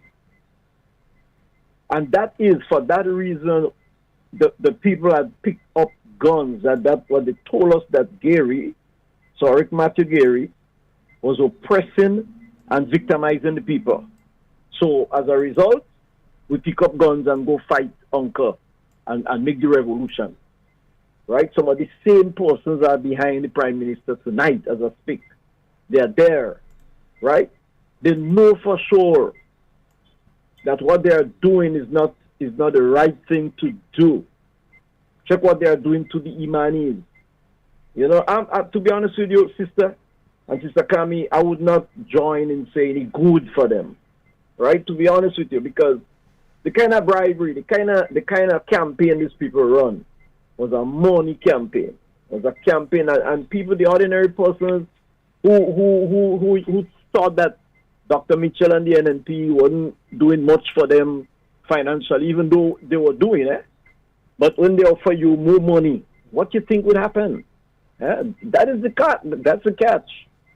You remember 3 times the Imani or twice the Imani got caught, you know, and other persons in our country, right? Because of the campaign that they ran. The campaign we run was a clean and honest one. They lied, right? The same contract that they talked about, right? Mr. Terry Forrester, sir, I'm very much disappointed in you. I am one person don't like to use the word disappointed, but I'm disappointed in you in so many different areas. In our setting, then this one, the PR, and now this one, that you sat with the Prime Minister Sunday morning on the heartbeat, right? And you all talk down the former administration and the contract work, and it is illegal, and it is what he used yet? What word that was? In this, something with regards to being indecent, you know, right? Reckless. It is reckless. Today, when I hear our Prime Minister talking about the contract pension for contract people and so on, I spew. And then the final thing in closing, I want this nation to know that the word of God in Deuteronomy, right, and Leviticus lay down some rules that a man should not lay down with his stepdaughter, etc., etc. He should not lay down with a beast. He should not take a man if he's a male person. She should not take a female if she is a female, right? A female person should not lie with a female person, you know, and there are pastors in our country, pastors in the cabinet, or elders, if you want to call them that way, right? Who know that the word of God, the Bible that we uphold, right? As a roadmap. A roadmap says that these things are abominable. So I'll rest my case, and just a warning: we must be honest in governing our country and stop this stop this so-called influence that you influence in the people of this country. I thank you. Have a good night. Thank you so very much, sir. 440-7377. That's 440-7377. That's the number for you to call and get on to the inside of tonight's program. I don't know, they're still talking about people working on that thing. Let's go to the phone line. Hello, good night. I call back because I don't like to answer people. Cammy, it's got to be very short. Listen to me. Yeah, my very short. respect to the man I just speak there.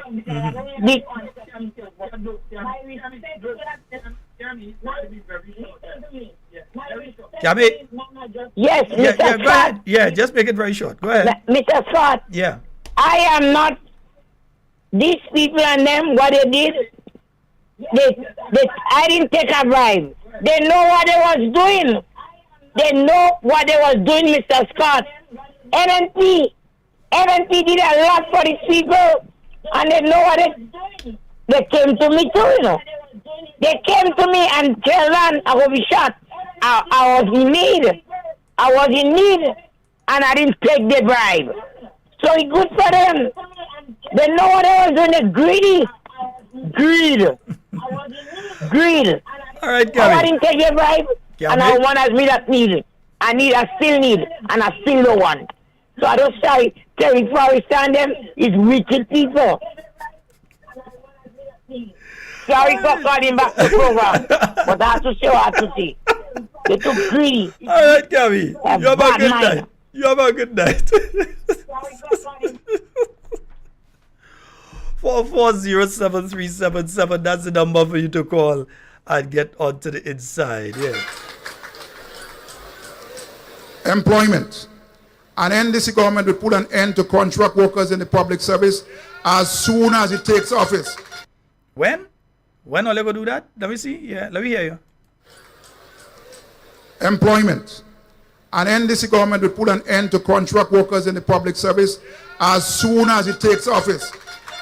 Now, let me hear you again. We want to make sure that we're hearing you properly. Folks, this is the Minister of Finance when he was seeking to become the Member of Parliament for St. Patrick East, yeah? Employment. An NDC government will put an end to contract workers in the public service as soon as it takes office. There is no need for a parallel public service in Grenada. There's no need for a parallel public service in Grenada. All right, so we're taking you back here and we're going to let it finish this time. Let me hear. Employment. An NDC government will put an end to contract workers in the public service as soon as it takes office. There is no need for a parallel public service in Grenada. All workers will be given permanent status. This will allow these workers... All workers will be given what? Because we're hearing right now pension for contract workers, which is illegal for you all. But let me see here. All workers will be given what? All workers will be given permanent status. Permanent status. Okay, yeah, that's a promise. Nice, yeah, because you was very forceful with it. You were shaking the piece of paper in the air, right? Yeah, let me see you there again.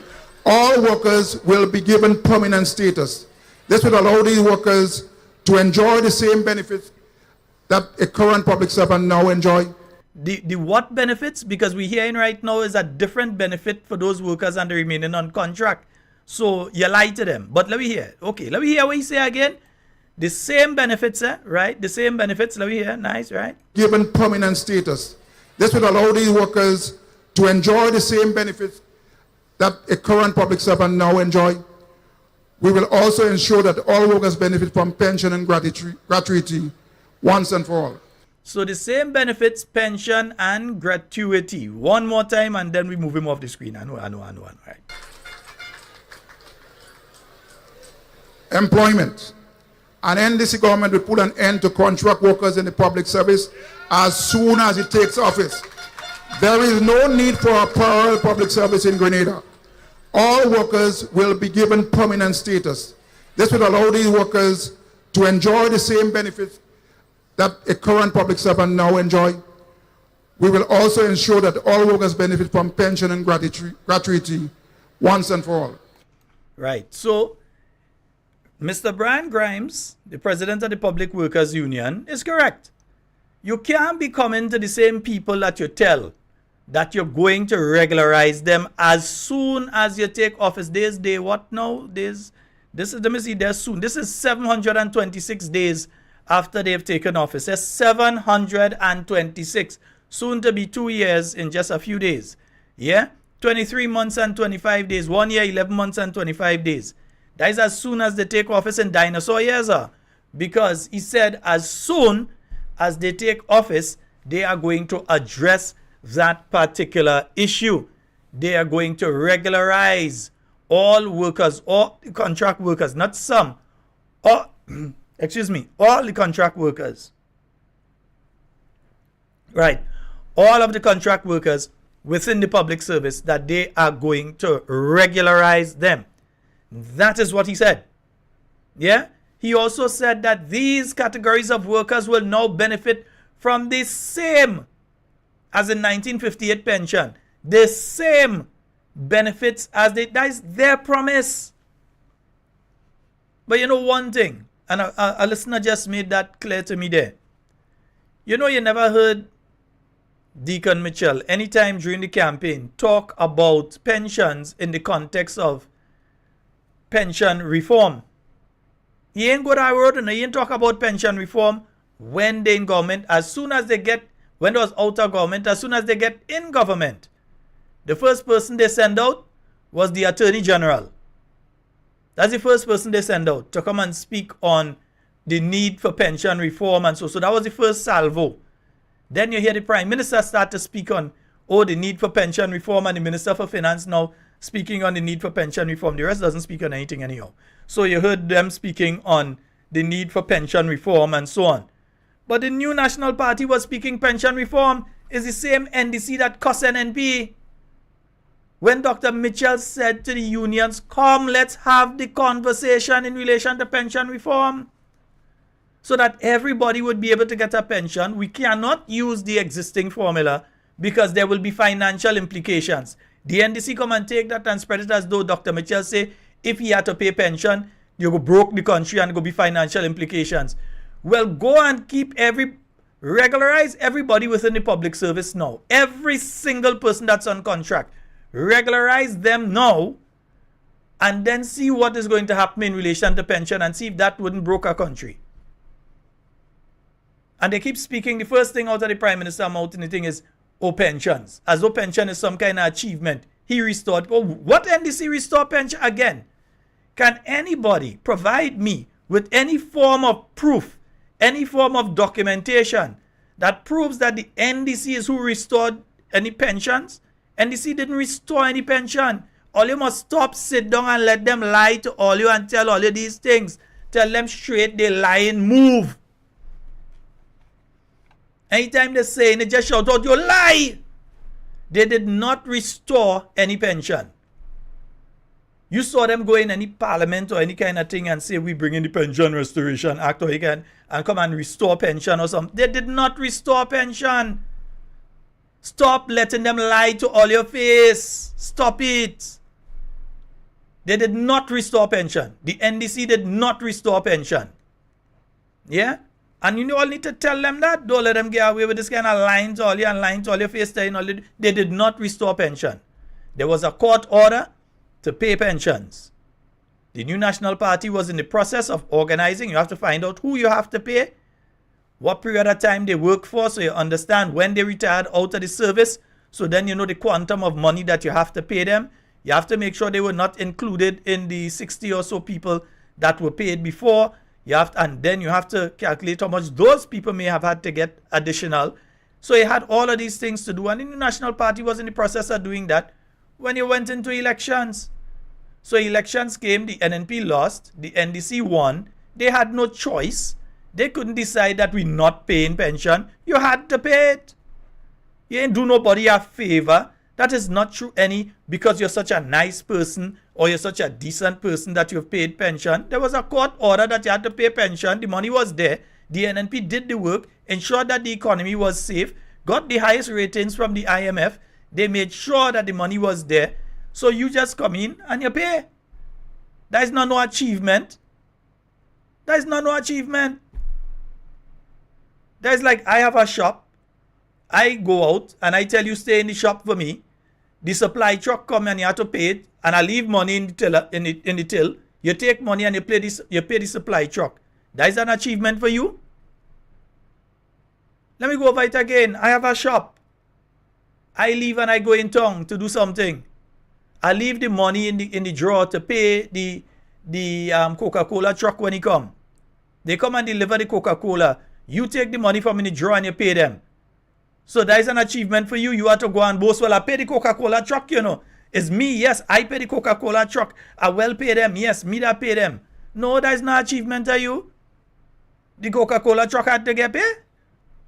There's an agreement that they had to get paid and I leave the money to pay them, so you had to pay them. So when this government trying to sell this thing about they that pay pension and thing, tell them as it is. They're lying. The government of Grenada had to pay pension. Whether it was NDC, NNP, GULP, TNP, whatever it was, pension had to be paid. There's a court order in relation to it. You didn't have a choice. You didn't do it because you like people. And you could have made the promise on the campaign trail because you knew that there was already a court order in relation to that. So you could make the promise and then when you come in, you pay it and then you say, see, we keep your promise. There was no way that you couldn't keep the promise. You had to pay. So don't come with that.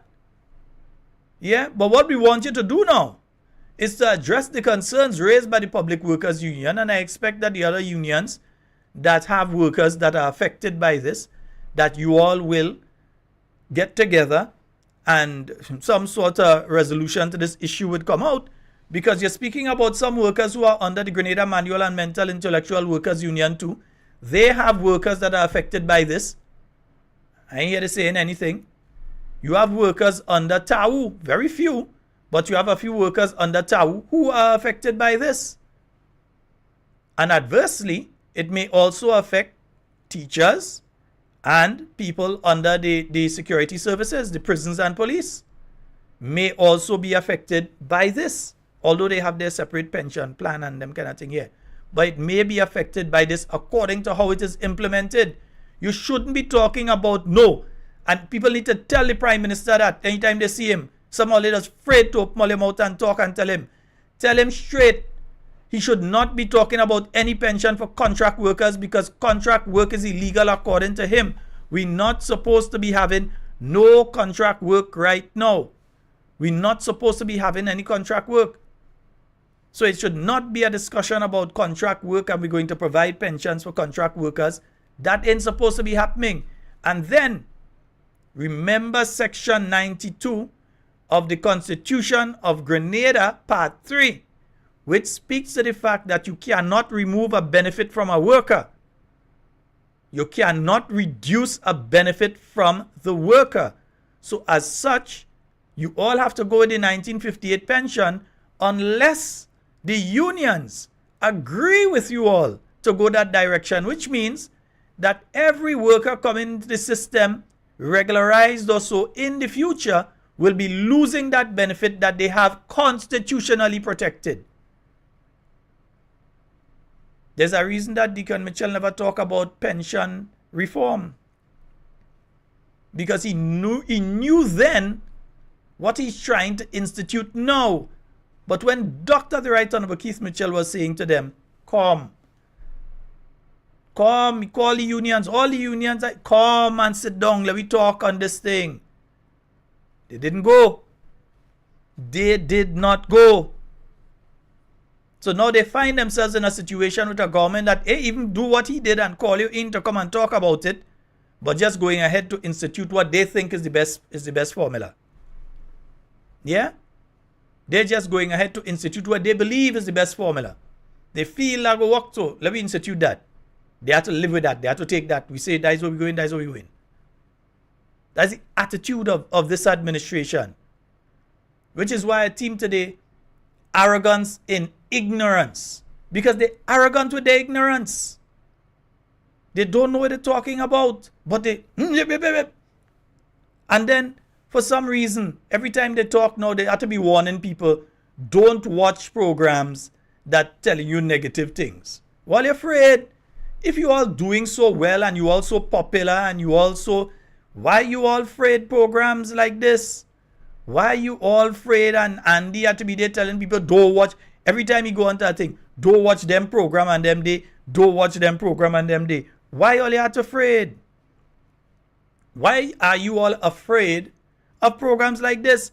If we lying, come out and show that we lying.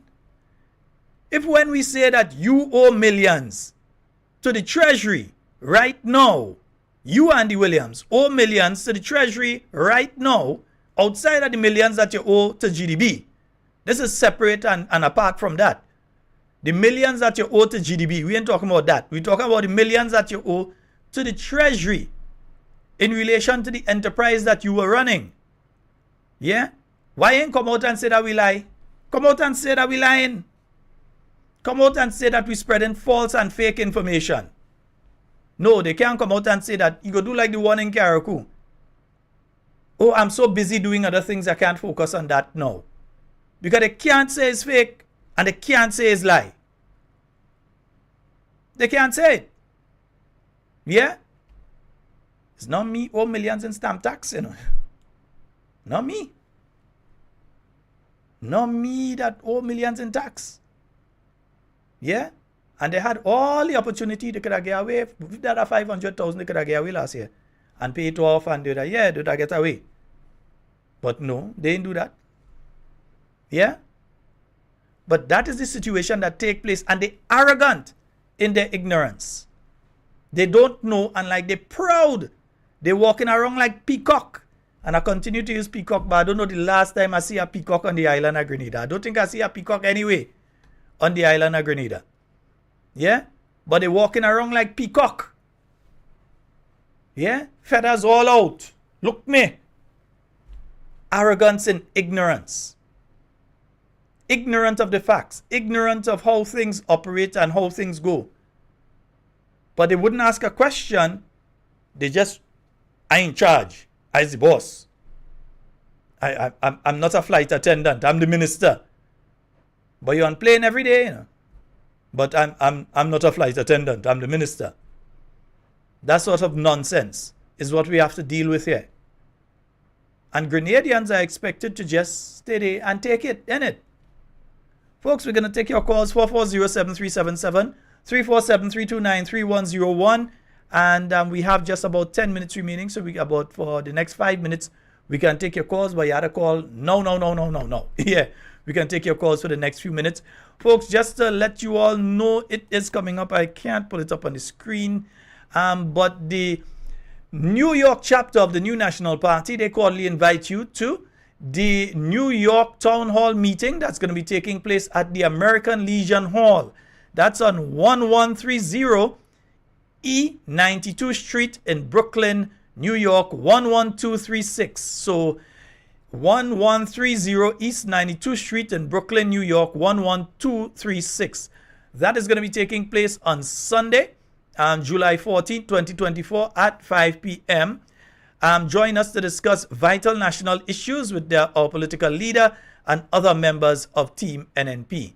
Have your voice heard, ask questions, share your concerns, and offer opinions. Your presence matters, and we hope to see you there. So present at that meeting, you're going to have Senator the Honorable Norland Cox, Honorable Emlyn Pear, Honorable Peter David, Mr. Dwight Hosford, and of course, Dr. the Right Honorable Keith Mitchell will also be there. We've got a call online. Hello, good night. Mr. Scott, Hey, sir. I hope that you don't mind a bit of correction. Go ahead. Not Newkirk Avenue. No, but We what? sit No, here- no, hold on, hold Uh, on.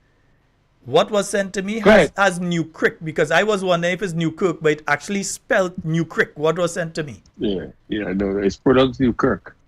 Newkirk But Avenue. it have a And when you Krick is Crick. when you probably a typo is Yeah, it's a typo. Might be a typo. Yeah, so it's not my fault. Yeah. Not your fault. Okay. And when you call in the address, it's not you okay, so it's 1954 East 19th Street. So you just kind of break it up in between. Boss, I Grenadian and me know about all your place up there. When you break it up in between, somebody will think the event is in Queens. boss, I The Grenadian. addresses here is tantamountably kind of technical. Ask me about Manhattan. They are spend time. I know about there. I know much about Brooklyn. Yeah, that's about So, like the same address in Brooklyn, you will get the same address in Queens, but the Queens address will have a dash, where the Brooklyn address don't have no dash. You understand? You know the problem with all you need the Grenadian system. Watch. Take much streets. Nah, man. Take a Too much blue bus, streets, too drop much there, houses. and go. Take a blue bus, drop there, and pass through by the corner. You see a goat stand up on top of a piece of a rock there. Right. Count 1, 2, 3 house. After that, you go see a mango tree. The man sit down there. And that you don't have that. You'll never see it. You know, when I came to this country, well, Canada and here, right? And I go one time I was making fun of my mom in the meat in the butcher shop. I was like, but how you buying ox here and goat meat and beef? I never see a goat grazing in America. I never see a cow.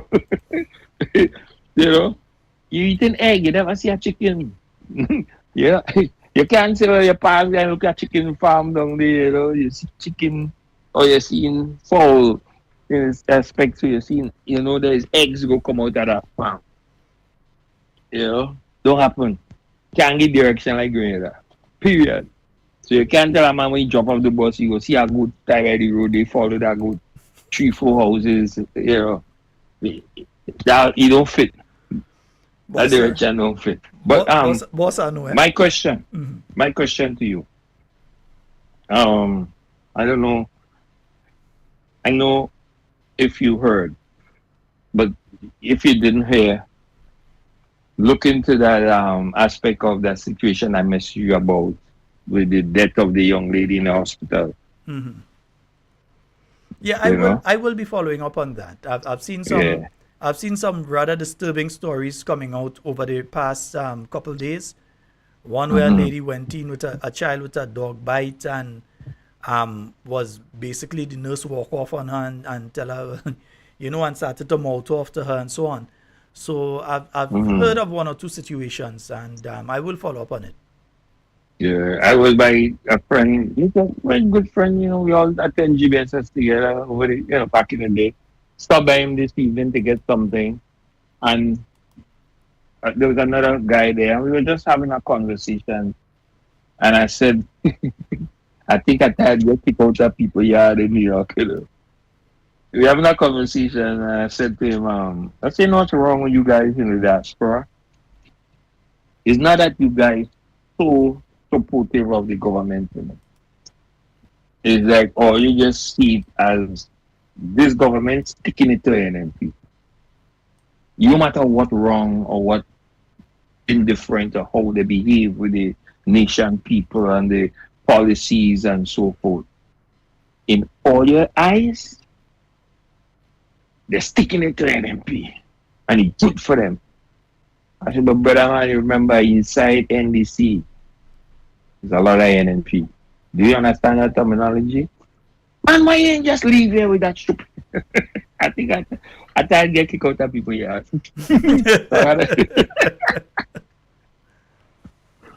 But it's true. It's like that. It doesn't matter. The same incident about the young lady, about,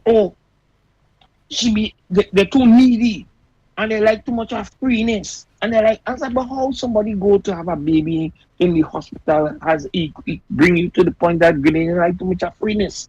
How? So the guy said, boy, I hear, I have a friend who is a police officer and now he working in wherever country. I didn't hear when he said the guy leave. They left Grenada as police officer and they, migrate to some other part of the Caribbean. Working off. Oh, because they can deal with the new government. The new government putting in too much discipline. And they can't take the discipline.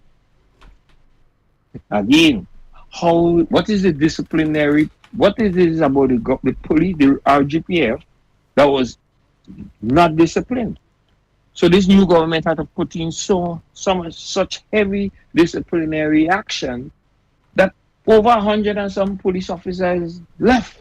But not just left, you're talking about officers who have specialist training in specific areas. Yeah. I said that. Anti-hostage, specialists in firefighting, and so on. You had one of the senior people in firefighting go the other day. So the senior people who have a lot of training and so on are the ones that are being pushed out. The one that are supposed to keep the organization afloat in the most effective way. They are leaving. But he see it that way. He see it as though the government has institute new rules, new disciplinary acts, whatever, and they're too ill-disciplined to stay in the job. So my question, I say, okay, so you want to tell me it's okay for that to happen? How are they replacing them?